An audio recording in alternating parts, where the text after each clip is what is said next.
quest for power is the driving force of history. Always has been, always will be. Those who fail to recognize this principle are not spared in the grand chess game, but rather are moved and manipulated by forces they do not understand. From the perspective of those who dominate the board, it is obviously preferable to have a population of ignorant pawns than it is to have an array of opponents which are capable of mounting an effective resistance. To that end, it has always been in the interest of the ruling class to cultivate illusions which obscure the true nature of the game. Manufacturing consent. What is that title meant to describe? Well, the title is actually borrowed from a book by Walter Lippmann, written back around 1921, in which he described what he called the manufacture of consent as a revolution in the practice of democracy. What it amounts to is a technique of control. And he said this was useful and necessary because the common interests, the general concerns of all people, elude the public. Walter Lippmann wasn't speaking theoretically, nor was he commenting on a phenomenon that he had observed from a distance. He was part of that specialized class, and he personally influenced the development of this new technique, control. So what was this new technique that Lippmann was referring to? The answer to that question takes us back to the beginning of World War I. In 1917, Woodrow Wilson formed the Committee on Public Information, also known as the CPI. It was a propaganda agency, and its purpose was to build support for the war with the American people. The CPI, run by a man named George Creel, was known for its crude tactics, blatant exaggerations, and outright lies. However, one member of the CPI, Edward Bernays, had a much more subtle approach. Rather than resorting to lowbrow tactics, Bernays studied the mindset of the American people, and then based on his observations, he created a campaign to promote the idea that America's purpose in the war was to, quote, make the world safe for democracy. This meme was wildly successful, so much so that it continues to be used even to this day. Edward Bernays was Sigmund Freud's nephew, and like his uncle, he was an avid student of human psychology. Some documentarians, such as Adam Curtis in his film The Century of the Self, have mistakenly assumed that the psychological techniques that Bernays went on to develop were merely the practical application of Freud's theories. However, though Freud had a significant influence on his nephew, the reality of the matter is that he was not the source of these ideas. Sigmund Freud, Edward Bernays, and Walter Lippmann all subscribed to a school of thought that was first put forth in 1895 by a French social psychologist named Gustave Le Bon. Le Bon wrote several books, the most famous of which was entitled Psychologie des Foules. It was translated into English as The Crowd, a study of the popular mind. The Crowd was a revolutionary piece of work.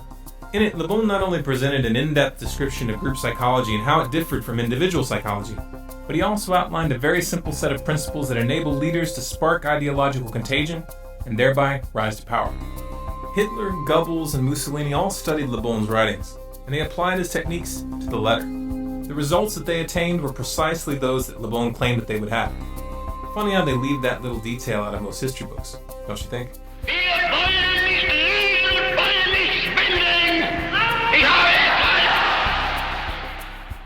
Sigmund Freud's book, Group Psychology and the Analysis of the Ego, was in fact a direct critique of the writings of Gustave Le Bon and William McDougall, which focused on the relationship between individual psychology and group psychology, and explained how human groups can be controlled for long periods of time through the manipulation of group identity, belief systems, and social structures.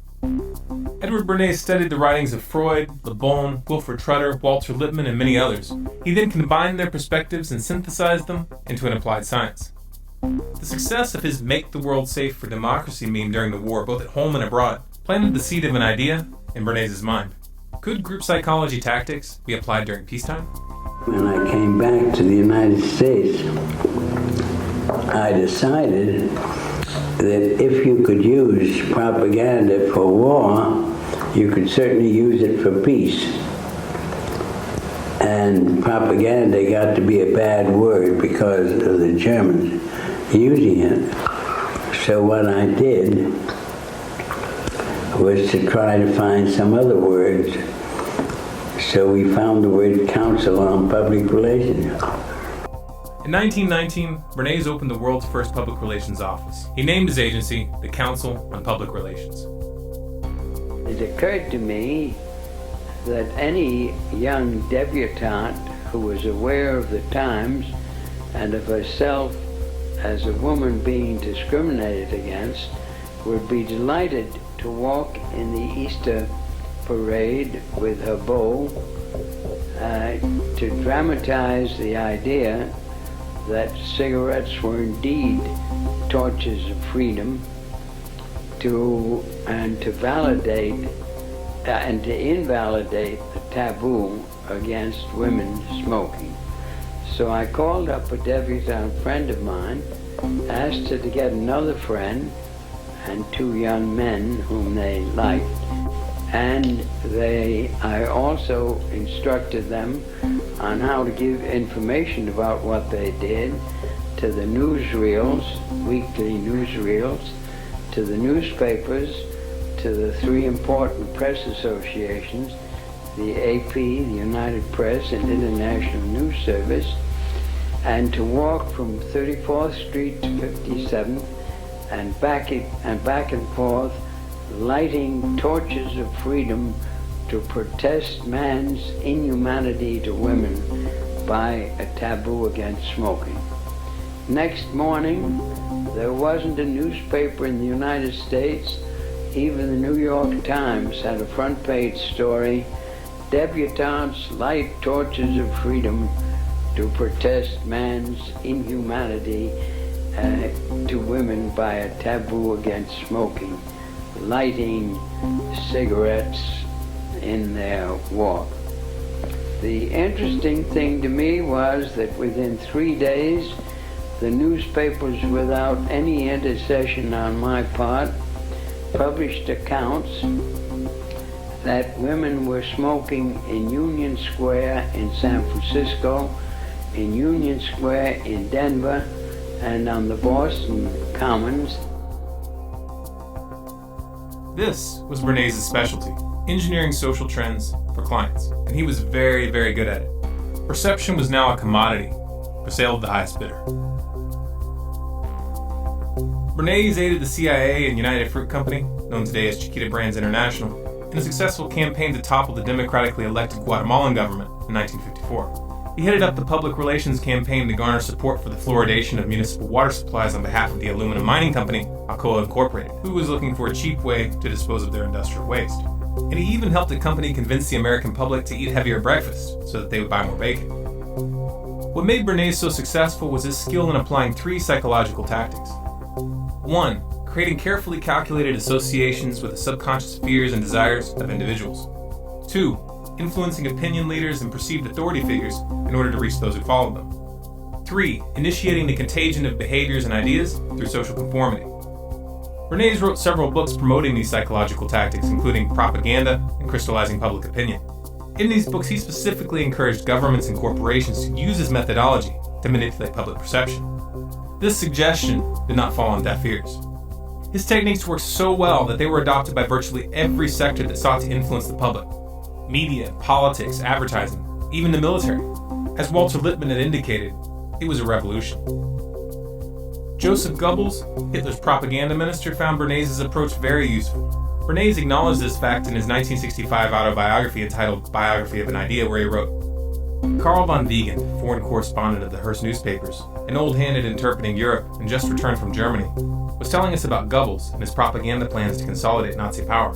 Goebbels had shown Wiegand his propaganda library, the best Wiegand had ever seen. Goebbels, said Wiegand, was using my book Crystallizing Public Opinion as a basis for his destructive campaign against the Jews of Germany. Obviously, the attack on the Jews of Germany was no emotional outburst of the Nazis, but a deliberate, planned campaign."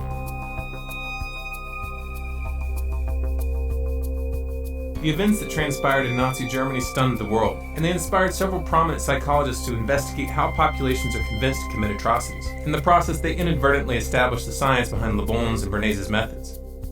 In 1951, psychologist Solomon Asch set out to study and measure the effects and causes of social conformity and its ability to alter perception. To do so, he ran a series of experiments in which he asked groups of students to participate in what he told them was a vision test.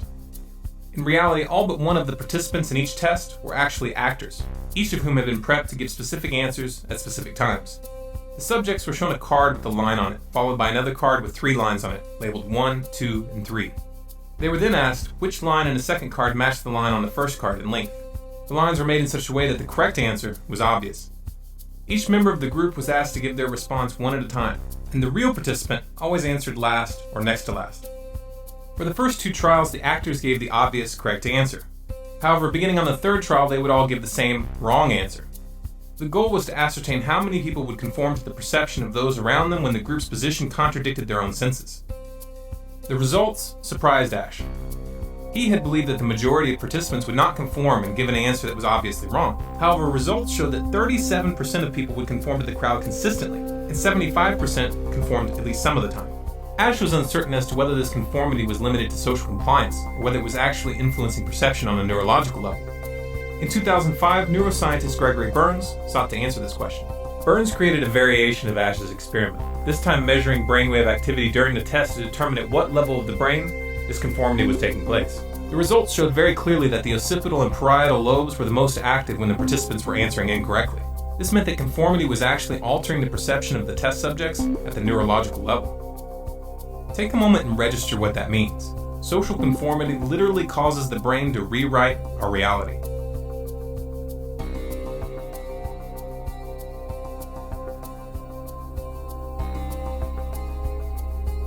In 1961, Yale University psychologist Stanley Milgram conducted a series of experiments which measured the willingness of individuals to obey authority figures.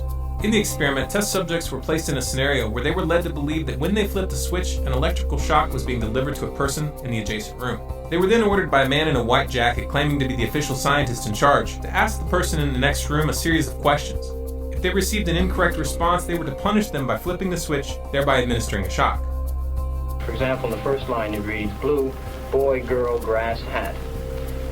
Now after you've read the 4 choices, the learner pushes one of the switches on the board in front of him, and the number he has selected will light up in this box, 1, 2, 3, or 4.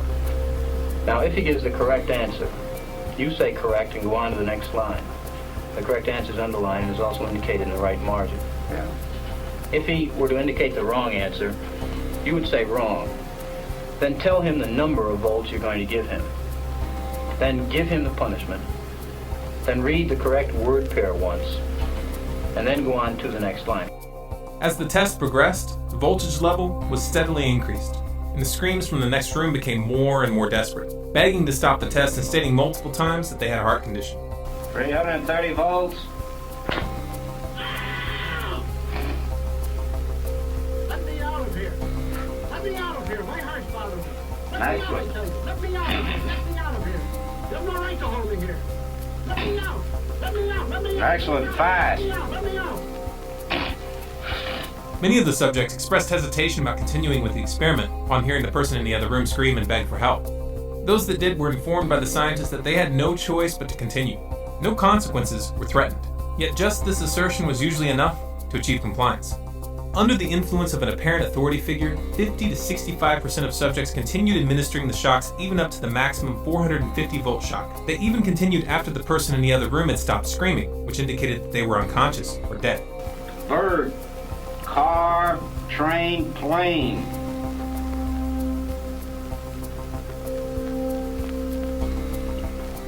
Go on, please. Please answer.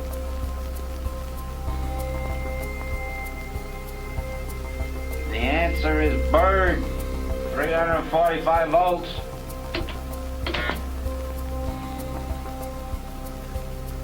Blunt, knife, stick, word, arrow. Answer, please. Continue, please.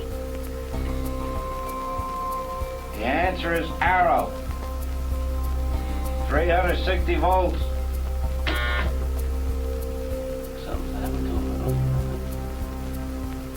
Go on, please, with the experiment. Please continue. The Milgram Authority experiment has been repeated numerous times over the years using individuals from a wide range of economic and social backgrounds, and the conclusions are always consistent. The aura of authority exercises an almost irresistible force over the human mind, easily overriding core morals and ethics. Even more shocking is the fact that no legitimate authority is necessary. Appearances suffice.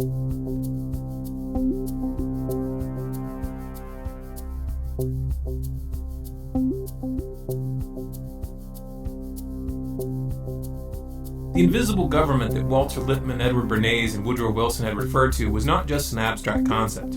It was a very real and concrete reality, and they were well positioned to comment on it because they directly participated in its creation.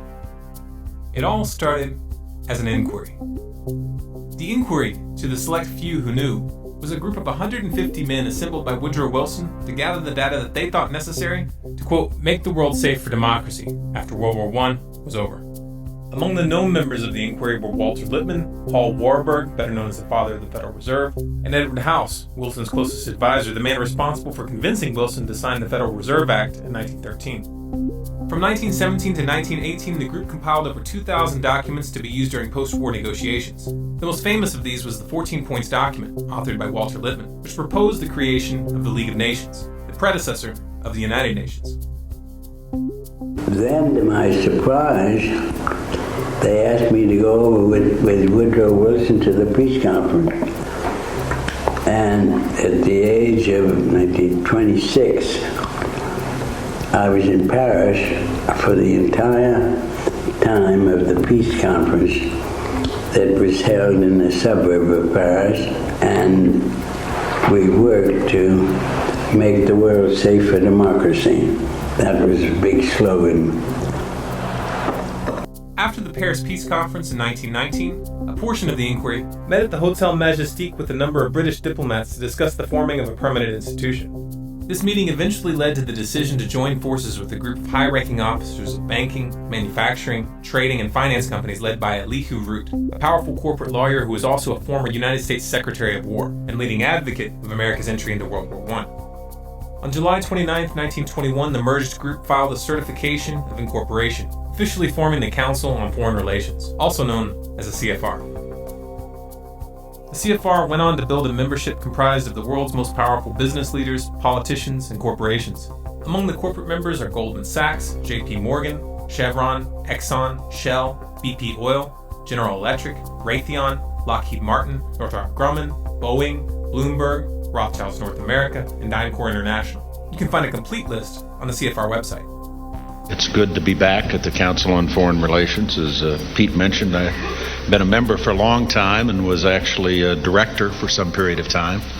I never mentioned that when I was campaigning for re-election back home in Wyoming. Thank you very much, Richard, and I am delighted to be here in these new headquarters. I have been often to, the mothership in New York City. But it's good to have an outpost of the council right here down the street from the State Department. We get a lot of advice from the council, so this will mean I won't have as far to go to be told what we should be doing and how we should think about the future. John Foster Dulles, Secretary of State under President Eisenhower, is listed as one of the founding members of the CFR on their own website.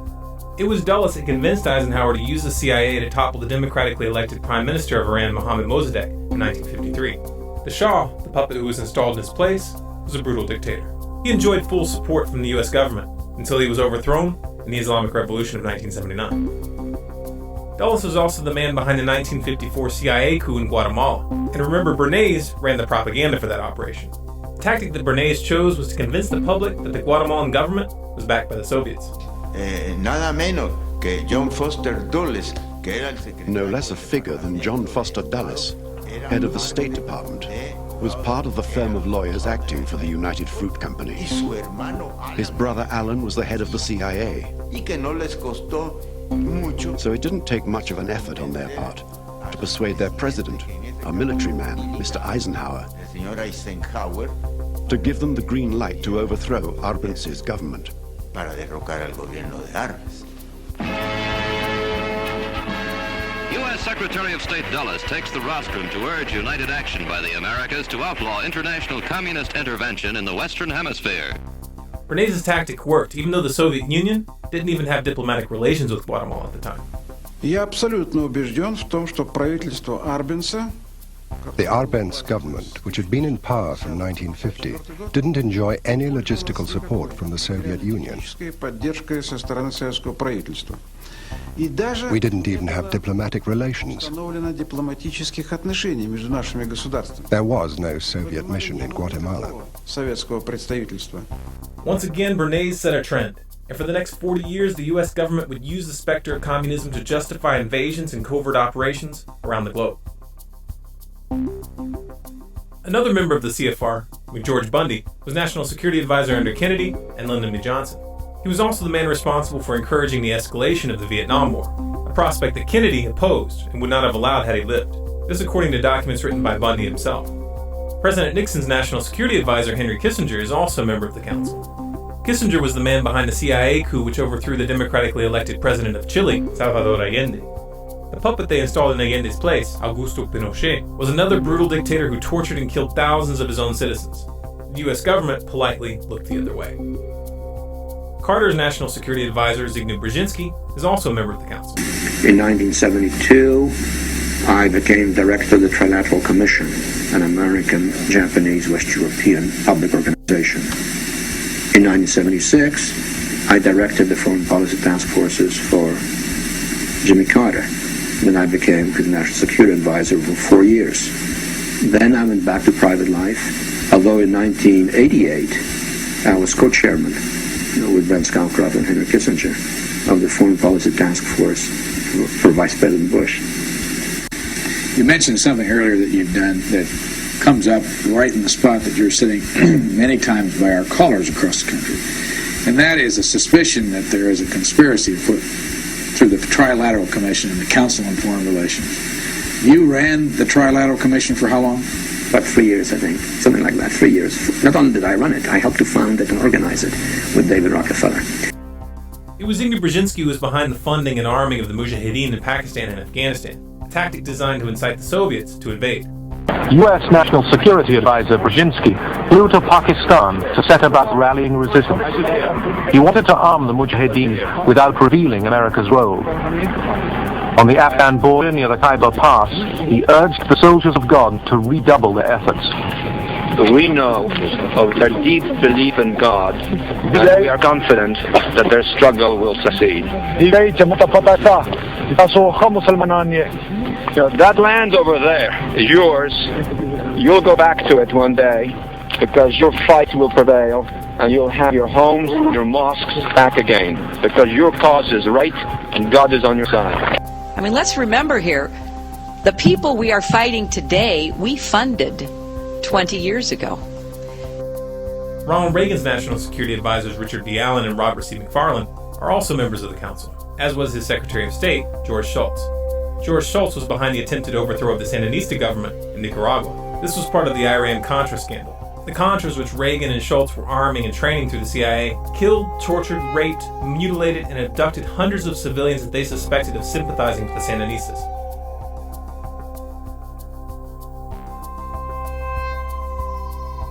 George H.W. Bush was a director of the CFR from 1977 to 1979, and his Secretary of State, James Baker, is a current member.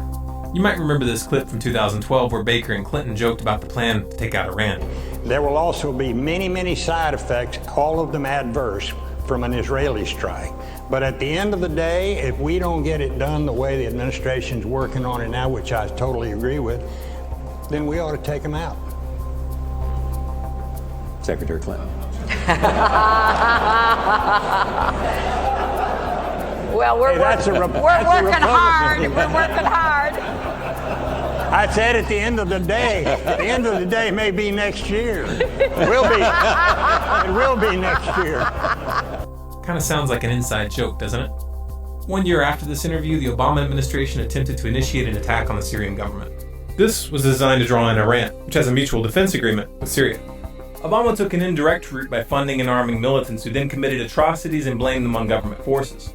Sound familiar? Well, perhaps that's because Zbigniew Brzezinski was Obama's personal mentor. Somebody who has over decades trained some of the most prominent foreign policy specialists, not just in the Democratic Party, but has trained a number who ended up in the Republican Party as well. He is one of our most outstanding scholars, one of our most outstanding thinkers. He has proven to be an outstanding friend and somebody who I've learned an immense amount from. And for him to support me in this campaign and then be willing to come out here to Iowa is a testimony to his generosity. So if everybody could please give Dr. Brzezinski another round of applause. Bill Clinton is also a member of the council, and his Secretary of State, Madeleine Albright, is currently serving on the board of directors. Madeleine Albright was in charge of the sanctions on Iraq that were in place during the entire Clinton administration. We have heard that 500,000 children have died. I mean, that's more children than died in Hiroshima. And you know, is the price worth it? I think this is a very hard choice, but we think the price is worth it.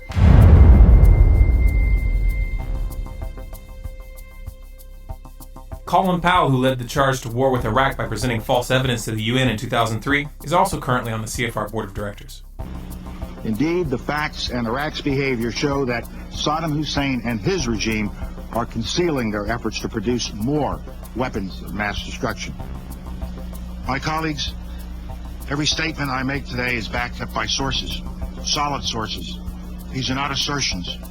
What we're giving you are facts and conclusions based on solid intelligence. Those weapons of mass destruction got to be somewhere.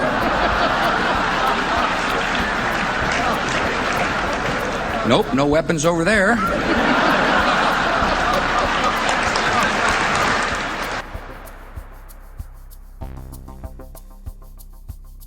George W. Bush's National Security Advisor, Stephen Hadley, his Secretary of State, Condoleezza Rice, and his Treasury Secretary, Henry Paulson, are all current members of the CFR. Henry Paulson, former CEO of Goldman Sachs, was the man behind the banker bailouts in 2008. Goldman Sachs, which just happens to be a corporate member of the CFR, was one of the primary beneficiaries of that bailout. Another CFR member, Robert Gates, was Secretary of Defense under both Bush and Obama. Obama's first National Security Advisor, James L. Jones, is a CFR member, as is Obama's second National Security Advisor, Tom DeNillen, his third National Security Advisor, Susan Rice, his second Secretary of Defense, Chuck Hagel, his first Secretary of State, Hillary Clinton, as was his first Secretary of Homeland Security, Janet Napolitano. John Kerry, Obama's second Secretary of State, acknowledged that he was a member of the CFR in a speech given at the Council in 2003, but he's no longer listed on the official roster.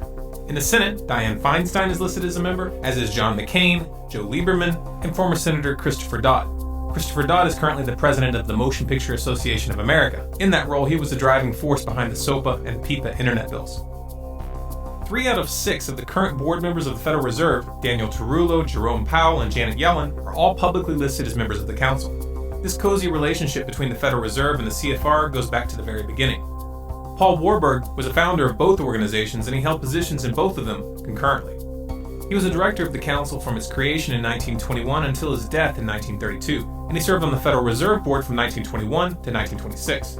His son, James Warburg, who is also a CFR member, is most famous for the statement he made before the U.S. Senate Committee on Foreign Relations on February 17, 1950, in which he said, "We shall have world government whether we like it or not. The only question is whether world government will be achieved by consent or by conquest." Carroll Quigley was an author and professor of history at Georgetown University. He was also a personal mentor to President Bill Clinton. And then, as a student at Georgetown, I heard that call clarified by a professor named Carroll Quigley. Quigley served as a consultant to the U.S. Department of Defense, the U.S. Navy, and the House Select Committee on Astronomics and Space Exploration. He was not a fringe lunatic by any stretch of the imagination, but was in fact a respected member of the establishment. That's what makes the statements he made in his book Tragedy and Hope so significant. Tragedy and Hope was a dense and highly detailed historical volume which covered world history from 1914, with an emphasis on analyzing the driving forces of civilization. The book was completely uncontroversial, that is until you get to the middle, where he makes the following statement. There does exist and has existed for a generation an international Anglophile network which operates to some extent in the way that the radical right believes with the Communist Act. In fact, this network, which we may identify as the Roundtable groups, has no aversion to cooperating with the communists or any other groups, and frequently does so. I know of the operations of this network because I have studied it for 20 years, and I was permitted for 2 years in the early 1960s to examine its papers and secret records. I have no aversion to it or to most of its aims, and have for much of my life been close to it and to many of its instruments. I have objected both in the past and recently to a few of its policies, but in general my chief difference of opinion is that it wishes to remain unknown, and I believe its role in history is significant enough to be known. Quigley specifically identified the CFR and the Institute of International Affairs as key hubs in this roundtable network, and he confirmed its close relationship to banking and finance. The Institute of International Affairs, also known as the Chatham House, is a sister organization of the CFR. It was created in 1920 by the British diplomats who attended the meeting at the Hotel Majestic in Paris in 1919. There are chapters of the Institute of International Affairs in Australia, Belgium, France, Italy, Portugal, Norway, Poland, Finland, Hungary, Sweden, New Zealand, South Africa, Nigeria, Pakistan, Singapore, Japan, and in other countries as well.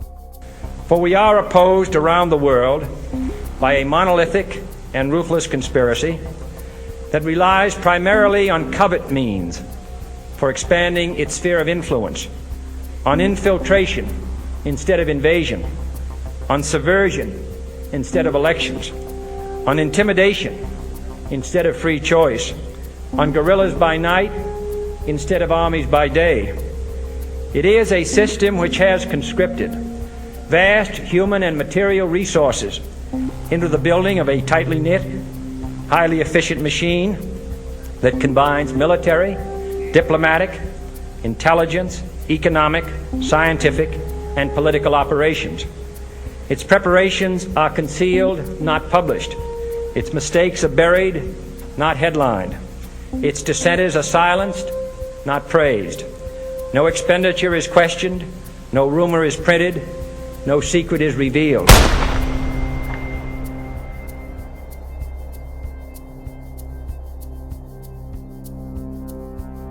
The secret to the power that the Council on Foreign Relations and the other roundtable groups wield lies in a clever application of the techniques that Bernays developed.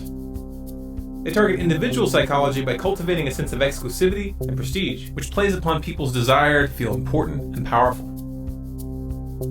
Like Bernays, they manipulate the public indirectly by targeting opinion leaders and authority figures. By influencing their membership, which is comprised of men and women in the highest levels of government, business, and finance, they hijack the phenomenon observed in the Milgram authority experiments while bypassing the electoral process. Most of the meetings held at the CFR are run under Chatham House rules, meaning that the ideas discussed there may be used and spread by those present, but no one is allowed to mention where those ideas came from. I would like to remind the audience, it says here, that this meeting is not for attribution. This means that participants are welcome to make use of the information received at the meeting, but neither the identity of the speakers nor that of any other participant may be revealed, nor may one cite a council meeting as the source of the information. These closed-door discussions and their exclusive membership process work together to engineer the phenomenon demonstrated in the Ash conformity experiments. New members must be nominated by an existing member, seconded by 3 members, and approved by the board of directors. This process ensures that ideological continuity is maintained as social conformity brings new members into line with the group.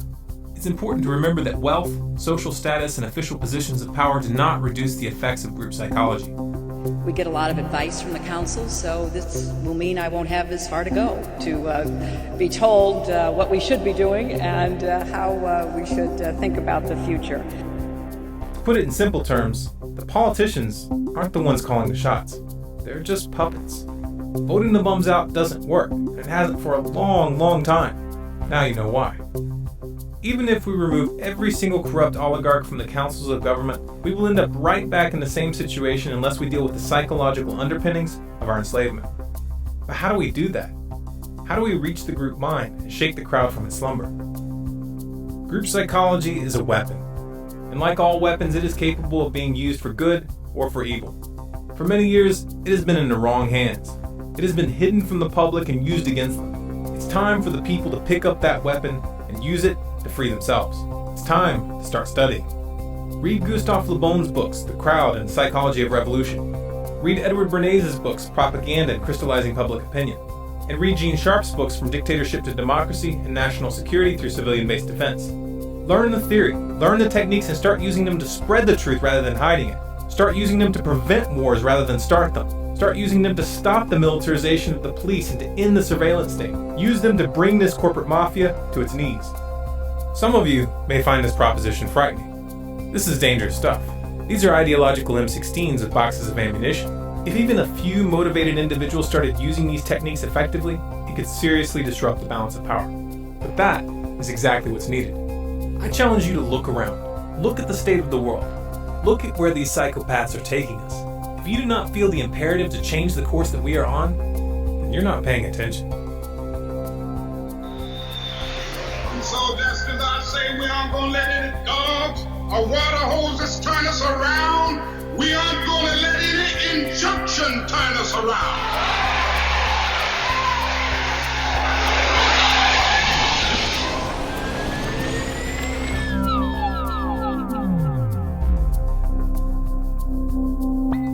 feel as strongly as we do that the public needs to see this information, then make a commitment to get this film into the hands of as many people as possible. Share it through social media, post it on your website, send it to your friends via email, or pass it out on the street. You have permission to download this video and distribute it and display it in any non-commercial way. If you want to make sure you catch future videos, be sure to subscribe to Storm Clouds Gathering on YouTube, and click the little gear on the subscribe button to have YouTube send you an email notification of new uploads.